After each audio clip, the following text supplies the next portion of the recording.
যেটাই হোক কাপায় দিতে হইব, ফাটাই দিতে হইব খেলি। যে কোনো অঙ্গনেই আসলে ফিক্সিং বলেন, দুর্নীতি বলেন, এগুলা কোনো অঙ্গনেই আসলে কাম্য নয়। নোয়াখালী এক্সপ্রেসের একটা টিম বিপিএল এর মতো এত বড় আসরে হয়েছে, এটা আমার জন্য অনেক গর্বের এবং নোয়াখালী মানুষের জন্য অনেক গর্বের। আমি মনে করি এটা অনেক আগেই হওয়া উচিত ছিল, যেহেতু এত বছর পরে হয়েছে, তাও তো হয়েছে। তো এই আনন্দটা অন্যরকম।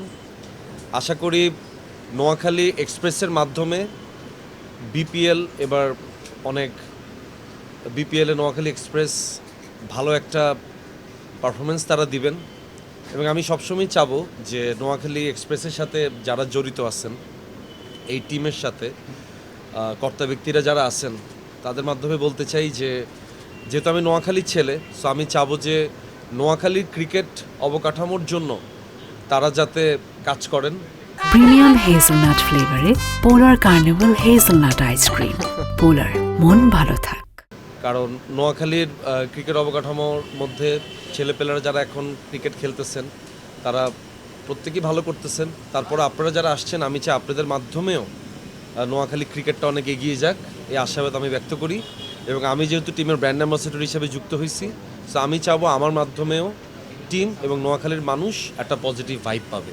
রিসেন্ট টাইমের মধ্যে তো নাই, কিন্তু তারপর আমি সবসময় ক্রিকেটের সাথে যুক্ত ছিলাম। স্কুল লাইফ থেকে আমি নির্বাণ ক্রিকেট খেলতাম এবং আমি একটা ক্রিকেটের সাথে সবসময় অতপ্রতভাবে কোনো না কোনোভাবে যুক্ত থাকতাম। এবং আপনারা জানেন আমার একটা ফাউন্ডেশন আছে ডাকবাক্স, ওইটার মাধ্যমে আমি প্রত্যেক বছর আমার নাখালপাড়াতে আমি ক্রিকেট টুর্নামেন্টের আয়োজন করে থাকি। গত বছরও করছি, ইনশাল্লাহ এই বছর আমরা করতেছি শীতকালে। সো ক্রিকেট আমার একটা আবেগের জায়গা, ক্রিকেট আমার একটা ভালোবাসার জায়গা।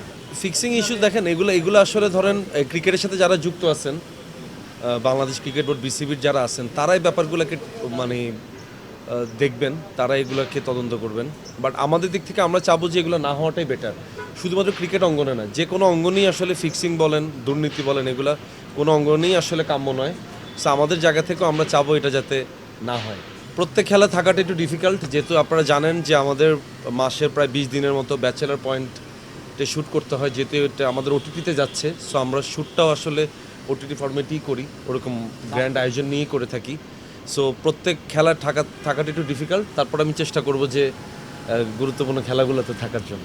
নোয়াখালী ফ্যানদেরকে একটা কথাই বলবো যে বিপিএলে নোয়াখালী এক্সপ্রেস যুক্ত হয়েছে এবং যারা ক্রিকেট উন্মাদনার সাথে সবসময় নিজেদেরকে শরিক করেন, তারা ব্যাপারটাকে পজিটিভলি নেবেন, নোয়াখালী টিমকে ইন্সপায়ার্ড করবেন।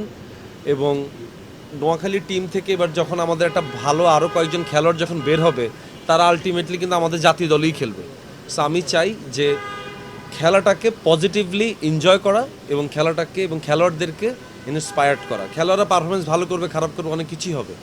সো আমি চাই সেক্ষেত্রে আপনারা গঠনমূলক সমালোচনা করেন, যাতে করে ওরাও যাতে বুঝতে পারে তাদের পারফরমেন্সে কোন জায়গায় ঘাটতি আছে, পরবর্তীতে সেটা তারা ওইটা নিয়ে তারা কাজ করবে। আর স্টাইলে মেসেজ হচ্ছে যেটাই হোক কাপায় দিতে হইব, ফাটাই দিতে হইব খেলি। বরিশালের জন্য একই মেসেজই দিতাম যে ভালো খেলেন, ভালো পারফরমেন্স করেন, জিতি, তারপর ভালো খেলি, তারপরে জিতেন। সবার জন্য একটাই মেসেজ। রোকিয়া দেখবে, নোয়াখালী বসে দেখবে, নোয়াখালী বসে দেখবে, সেটি তো আবার মানুষের সামনে খুব একটা আসে না। কাবিলা যেহেতু একটু সবসময় একটু শাসনের মধ্যে রাখে আর কি, তো একটু নোয়াখালী বসে দেখবে। এবং রোকিয়াও শুভকামনা জানাইছে নোয়াখালী এক্সপ্রেস টিমের জন্য। For more updates, subscribe to our YouTube channel and click on the bell icon. Follow us on Facebook and Instagram. Download T-Sports app to enjoy exciting games and highlights. Visit tsports.com.